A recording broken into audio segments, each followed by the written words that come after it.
কুমিল্লার বিখ্যাত এই মজার রসমালাইগুলা দিয়ে বানানো হবে আজকের রসমালাই কেক। হ্যালো অ্যান্ড আসসালামু আলাইকুম এভরিওয়ান, দিস ইজ আইরিন। আজকে আমি আমার একটা রসমালাই কেক মেকিং ভিডিও নিয়ে সবার সাথে শেয়ার করতে আসছি। আশা করি সবার ভালো লাগবে।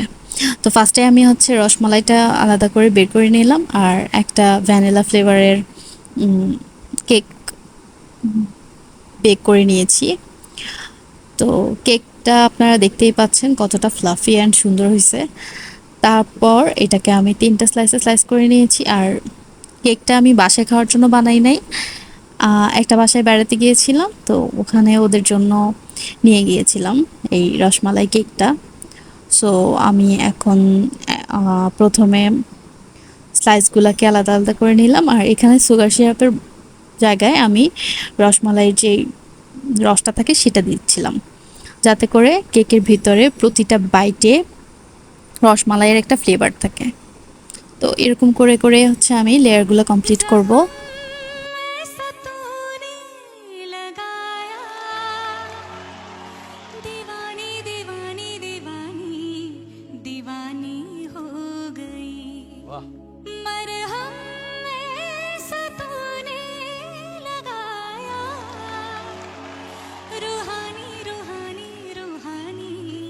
रूहानी हो गई जो जग ने न मानी तो मैंने भी ठानी कहाँ थी मैं देखो कहाँ चली आई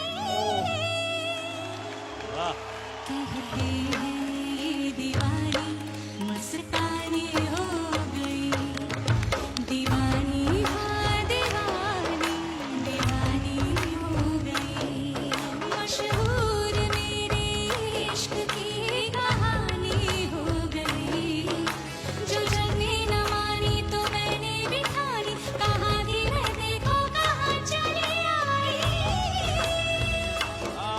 कहते हैं ये दीवानी मस्तानी हो गई दीवानी हाँ दीवानी दीवानी हो गई সো আপনারা দেখতেই পাচ্ছেন আমি 3টা লেয়ার দিয়ে দিয়েছি কেকে। তো 3টা লেয়ার দেওয়ার পর উপর দিয়ে আবার ক্রিম দিচ্ছি, আর সাইডেও ক্রিম দিয়ে পুরোটা কেক আমি ক্রাম কোট করে নিব। তো ক্রাম কোট করার পর আমি এটাকে আধা ঘন্টার জন্য নর্মাল ফ্রিজে রেখে দিব সেট হওয়ার জন্য।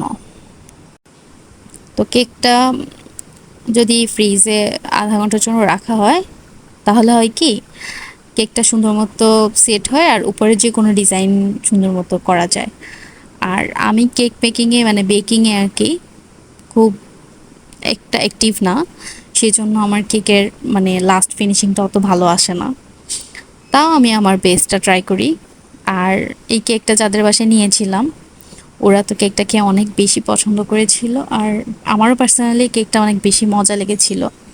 আমি এর আগেও একবার রসমালাই ফ্লেভারের কেক বানিয়েছিলাম, সেটাও আমি সবার সাথে শেয়ার করেছি, কিন্তু আগের কেকটা থেকে এই কেকটা ছিল একটু আলাদা, একটু অন্যরকম মজা। তো এটার কারণটা আমি জানি না, হয়তো ফার্স্ট ছিল এটা আর এটা সেকেন্ড হওয়াতে আমার ইয়েটা একটু প্র্যাকটিসটা একটু বেশি হয়েছে। আর যে কোনো কিছুই, শুধু কেক না, প্রত্যেকটা জিনিসই যত বেশি প্র্যাকটিস করা হয় তত বেশি ভালো হয়, কারণ as we all know practice makes man perfect. So লাস্টে আমি আমার কেকের লাস্ট ফিনিশিংটা দিয়ে হালকা পাতলা একটু ডিজাইন করে নিব। তো ডিজাইন করার জন্য আমি ছোট্ট স্টার নজলটা ইউজ করেছি নিচের বর্ডারটা দেওয়ার জন্য, স্টার করে দিচ্ছিলাম। আর ভাবছিলাম যে কোনো একটা কালার ইউজ করব, দেন এই রেড কালারটা দিয়ে একটু টুইস্ট আনা ট্রাই করেছি। আমি জানি না আসলে এটা কেমন হয়েছে। তো এরপর উপর দিয়েও একটা বর্ডার দিয়ে দিলাম।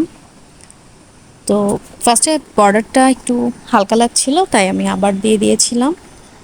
দেন এই ডিজাইনটা করলাম, যে বক্স বক্স করে যে ডিজাইনটা করা হয় সেই ডিজাইনটা।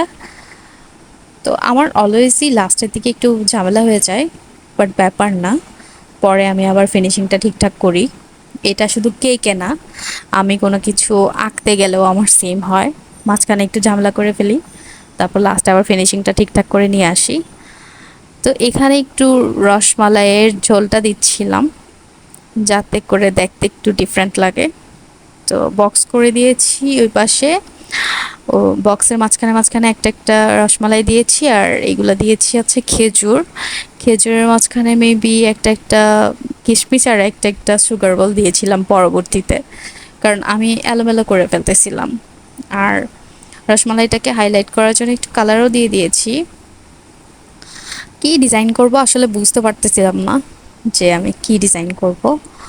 পরে মন যা চাইছে তাই করছি, হাবিজাবি এলোমেলো। আপনাদের কেমন লাগছে আপনারা অবশ্যই আমাকে জানাবেন। আর এই তো, অবশ্য যাদের জন্য আমি কেকটা নিয়েছিলাম তারা কেকটা অনেক বেশি পছন্দ করেছিল। আর লাস্টে হচ্ছে আমি সাইডে দিয়েও কিছু সুগার বলস দিয়ে দিব, যাতে করে সাইড থেকে দেখতেও কেকটা অনেক বেশি আকর্ষণীয় লাগে। তারপর হচ্ছে শেষ রেডি আমার কেক। এই ছিল আজকে আমার রসমালাই কেক। সো সবাই ভালো থাকবেন, সুস্থ থাকবেন, আমার জন্য দোয়া করবেন। আর আমার পেজটা ভালো লাগলে অবশ্যই লাইক কমেন্টস এন্ড শেয়ার করে পাশে থাকবেন। আল্লাহ হাফেজ।